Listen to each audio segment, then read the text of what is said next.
Welcome to Walk Away Wealthy. I'm your host, Alan Terrell Gregory. If you're thinking of selling your existing business or looking to untangle yourself from your old business so you can start a new one, you came to the right place.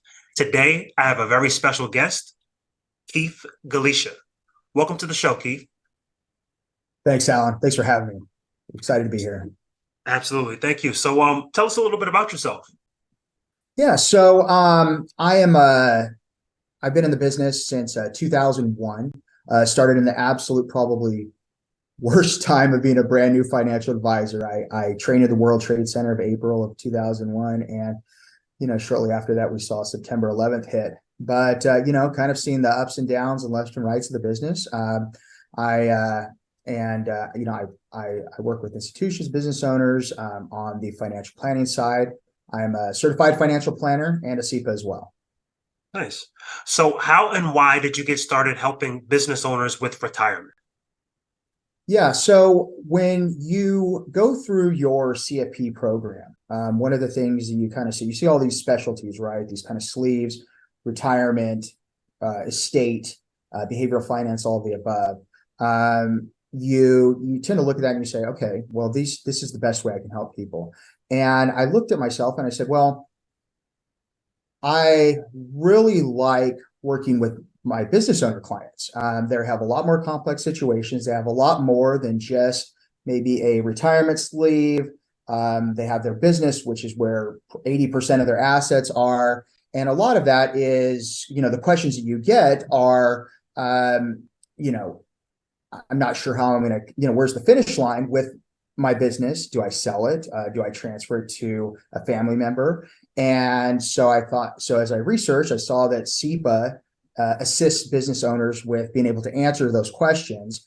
And I thought, this is the way to go. Okay.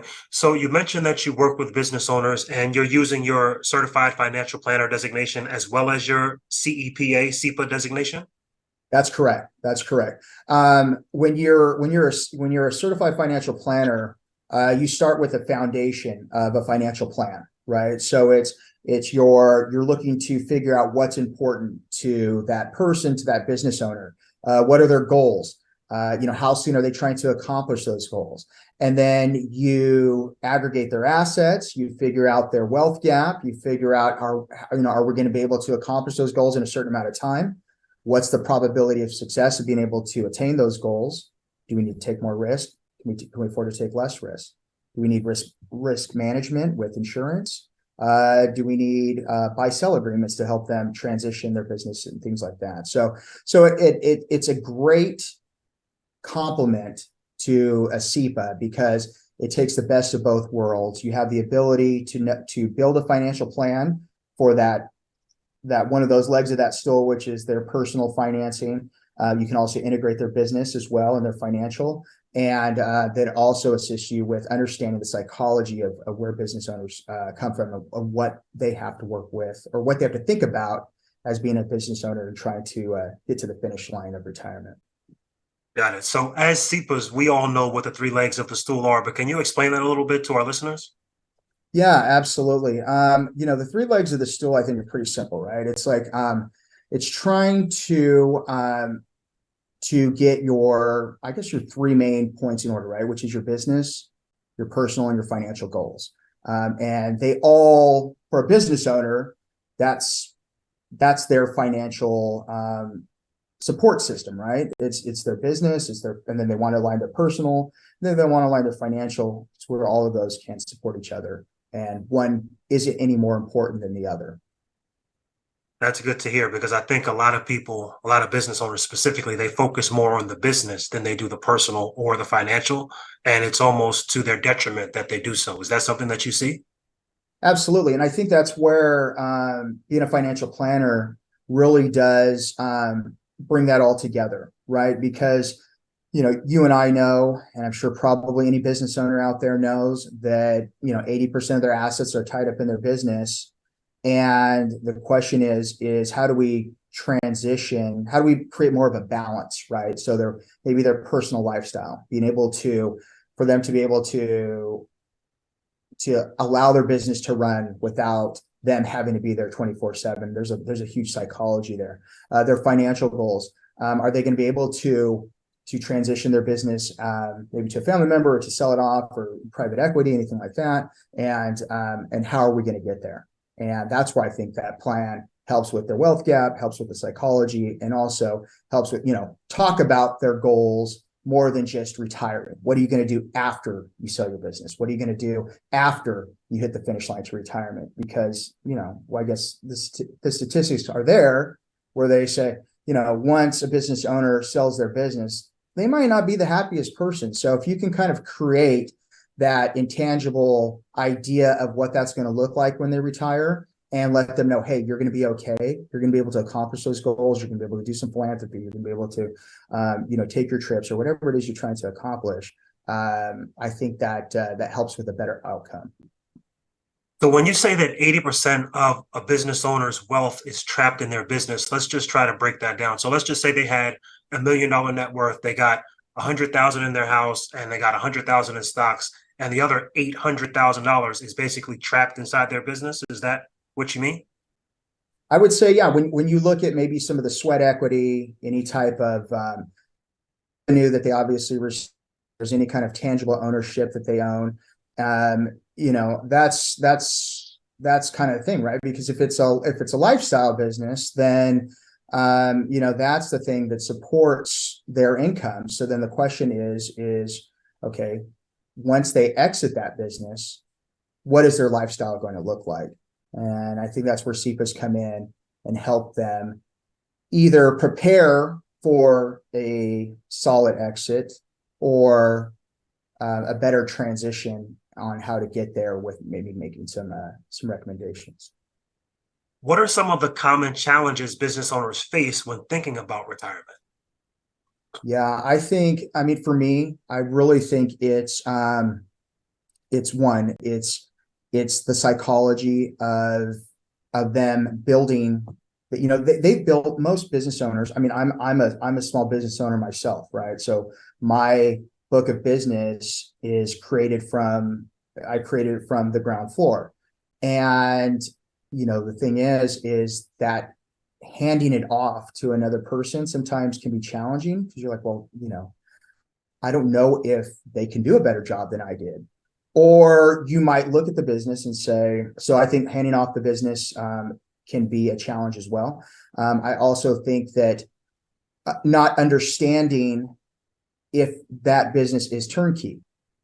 Just because that business created a great lifestyle for yourself and your family doesn't necessarily mean that the person that you hand it off to, or the private equity firm, or the venture capital, or whoever is interested in buying your business, that it's going to be successful to those secondhand. So you want to make sure that you create. So as SEPAs, we want to help business owners understand what a quality transferable business can look like, handing off to a buyer, to a qualified buyer. So in mentioning that, I would think that teams and systems are really important, right? Absolutely. I mean, I think that whenever you look at management teams, what is the quality? Do you have the right people in place? Do you have the proper infrastructure? Are you I think, being able to have a solid management team around you is probably, one of the highest qualities that maybe a private equity firm might look for if they're looking to buy the business.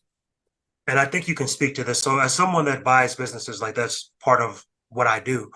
If someone let's put it this way, if it's a one-person operation, I am 99.9% unlikely to buy that business, because that means that I have to step in and basically buy a job that you've been running for the past 30 years. So can you speak to that a little bit? Yeah, I mean, you think about it, right? So if I'm the one-man show in a business, I have all the relationships, right? Like, it's 30 years. That's 30 years of vendors, of clients, whoever it is your business is. And that there's a trust factor there that those clients have. And if you go in to buy that business, they're not necessarily buying ABC widgets. they're buying the relationship they had, with, or they're keeping that, maintaining that relationship with Keith Galicia. So if you have a proper team in place, and if you have, proper trees and infrastructure there, obviously for you, Alan, you would probably see that a lot more valuable, knowing that you're looking at the company itself rather than the individual. And that's something that I tell people all the time, is sometimes they're listening and sometimes they're not. But sometimes with CPAs, financial planners, financial advisors, they've been this one man show for, 10, 20, 30 years. And until they build a team around themselves, it's really hard for them to be able to even think about retirement. Now, I met a gentleman yesterday, I believe he's in his 70s, and he does want to continue working until he basically drops dead, right? But he said the only thing that would make him retire is a health scare. And I didn't ask him this because I didn't want to put him in a bad position. But for the listeners, I want you guys to think about this. If you're more mature than some of us and you're in your 70s and a health scare has not happened to you, it's probably more likely that it will happen to you than someone like myself or Keith that's probably in our 40s.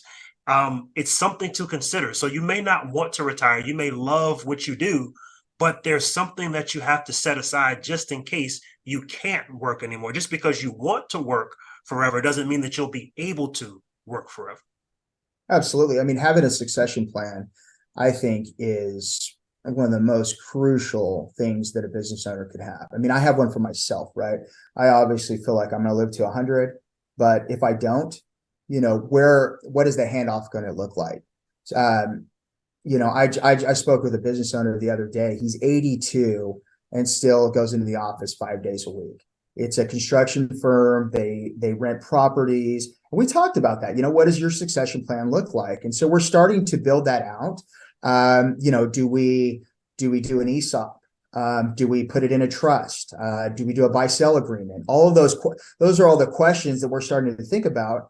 And even at 82, with a business that he's owned for decades, those are questions that he's never really addressed because he's been so busy running his business, trying to be successful, which he is a very successful gentleman. But what does that look like if something were to happen to you? What is that succession plan going to look like? And how are you going to put it on paper? How are you going to fund it? All of the above there. Yeah. So you mentioned ESOPs. Now, of course, I know what they are, but can you give a brief rundown for the listeners?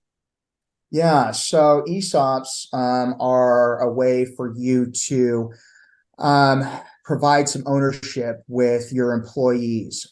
It's a stock ownership plan, and if for a company that has strong revenues that wants to either provide some kind of succession planning or provide some kind of sweetener for their employees, it allows employees to buy company shares, which is usually private stock.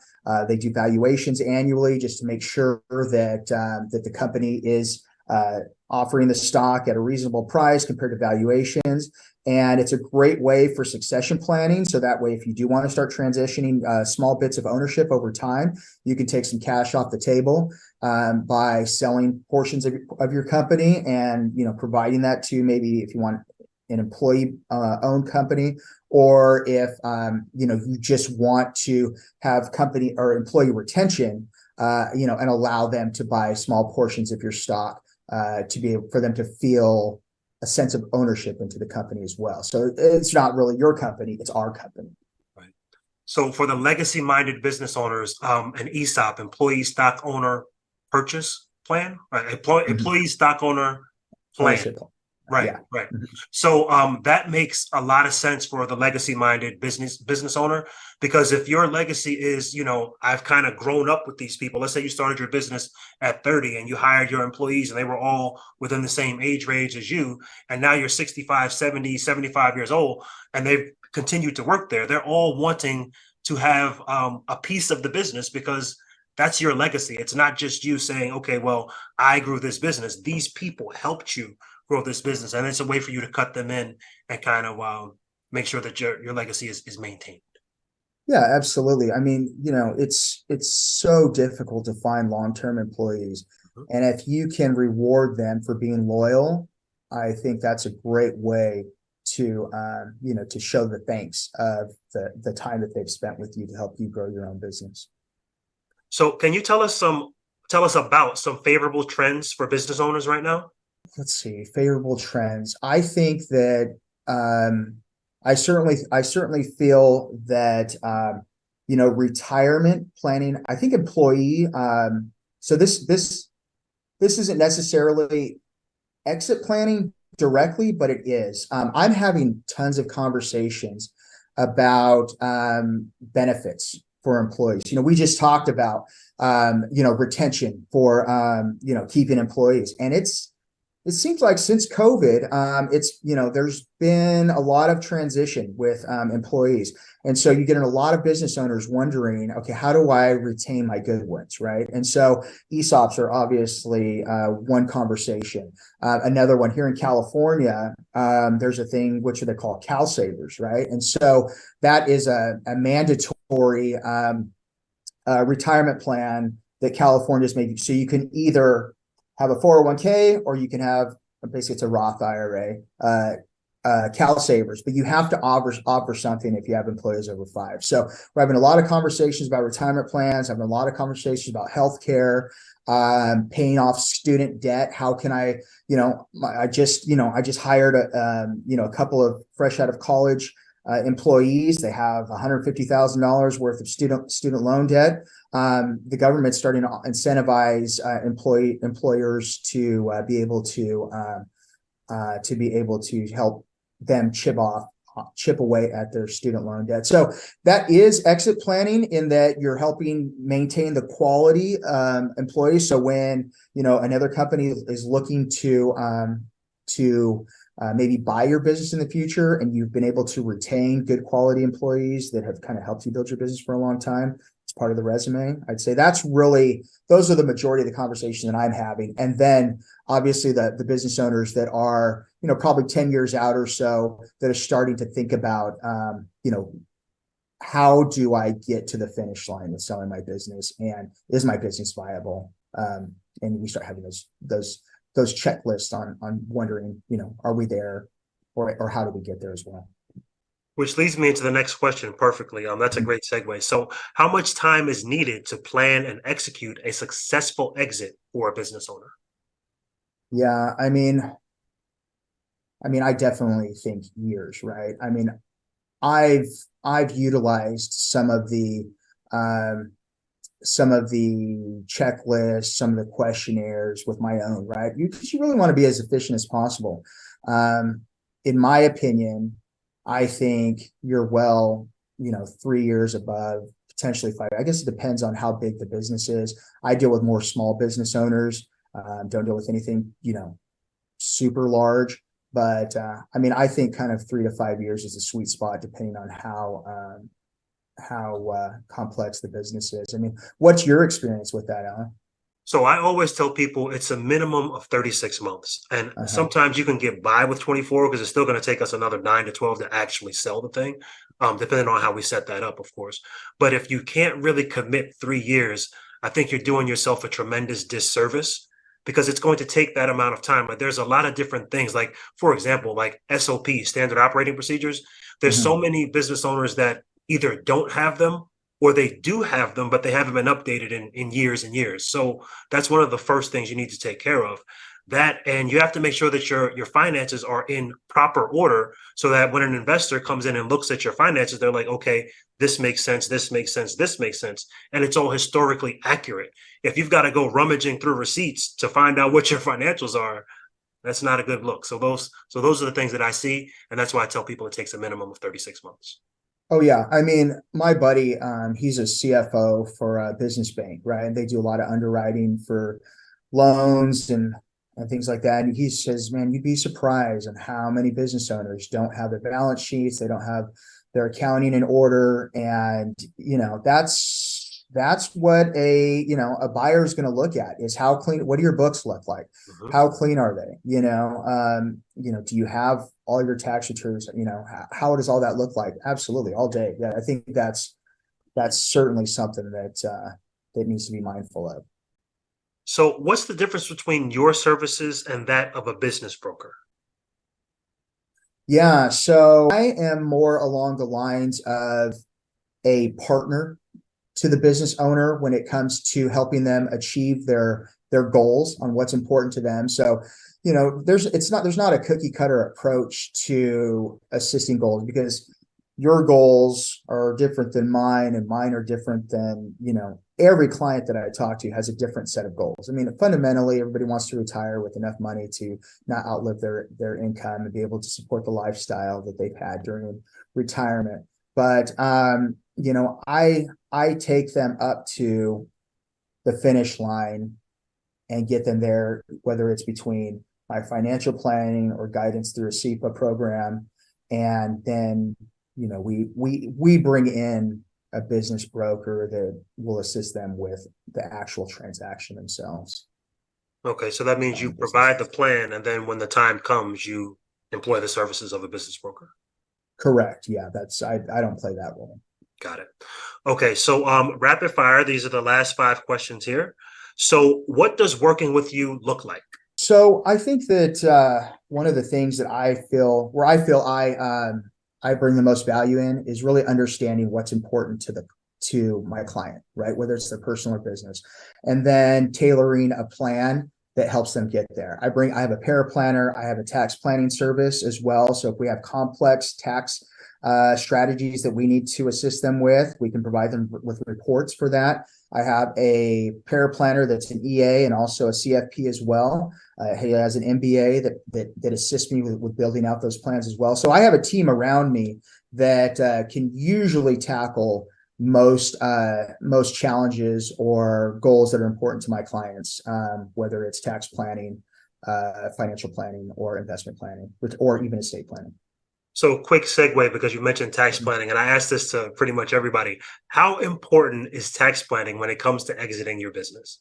Oh, it's absolutely huge, right? Because if you've owned a business for so long, your cost basis could be nothing, right? I mean, you probably reduced, anything that you've owned down to nothing. You probably have like no cost basis, is all. So that transition could be huge. It could be a huge tax liability to that next purchaser.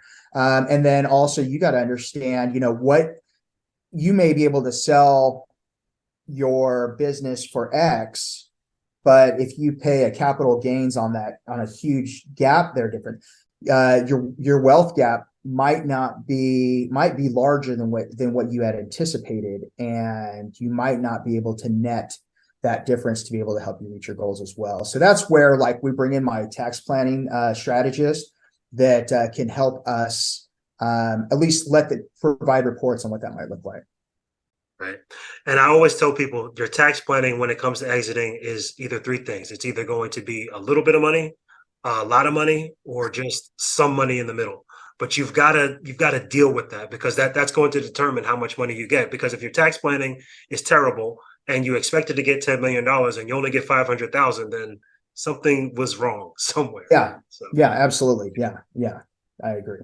So what characteristics do your best clients exhibit? I think emotional balance, understanding that there's not always a straight line to investments, to retirement planning, to selling your business, anything like that. And so having the ability to adapt and, managing your highs and lows, and still understand that as long as we're still moving in the right direction, our software says our probability of success is still within a reasonable range, or things like that, that they're able to manage their emotions. So I think the ability to manage their emotions, and then obviously being as proactive as possible. I think being proactive is probably one of the keys of being able to get to the finish line. What's your best advice for someone looking to sell their business or transition to a new one? Do it early. Don't wait. I think, they say it all the time, right? It's like exit planning doesn't necessarily happen in the 9th inning. You want to, as soon as you're starting to think about it, you want to get a hold of a professional, somebody that's doing it, a team that can support that, whether it's a, business a business broker, bring some perspective there. You can bring in a financial planner like myself, a SEPA, anything like that. Get your team around you so that way you can at least get some perspective on what retirement might look like and what changes, if you have to make changes, what changes you should make and what you need to make to be able to make sure that your business is turnkey and make that a smooth transition at the finish line there. What's one of your favorite quotes and why? I tell my clients this all the time, and it does come down to the psychology, and it's really life gets in the way, right? And it's not necessarily. I want people to prepare that, and the only reason why I say that is because everybody always has an idea on what we think the finish line is going to look like, and life gets in the way sometimes, right? And that doesn't necessarily mean that that's a negative quote. It just means that stuff happens. And so, we have to have the ability to adapt and also mind our, behavioral finance of our roadmap looks like. And so as long as I can prepare them and say, hey, you know what, we'll have a plan for that. If something like this comes up, which is why we do, check-ins frequently and often and things like that, to make sure that I'm mindful of what's important to them and have there been any changes. And then when life gets in the way, we'll talk about a plan to adapt to that and readjust and kind of get us right the sails and get moving right in the right direction. Okay. And last question here, how can people get in touch with you? Yeah. So my email is Keith on Facebook at Prime Portfolio Planning. So I would say either one of those. If they need to get a hold of me directly, from my phone number 661. But outside of that, that's the name of my company, Prime Portfolio Planning, and we do financial planning for individuals and business owners. Tax Okay, planning so as well. email, phone number, LinkedIn, and Facebook. Yes, LinkedIn as well. Keith Galicia, Prime Portfolio Planning. Okay, good. Well, Keith, thanks so much for being on. I truly appreciate your time.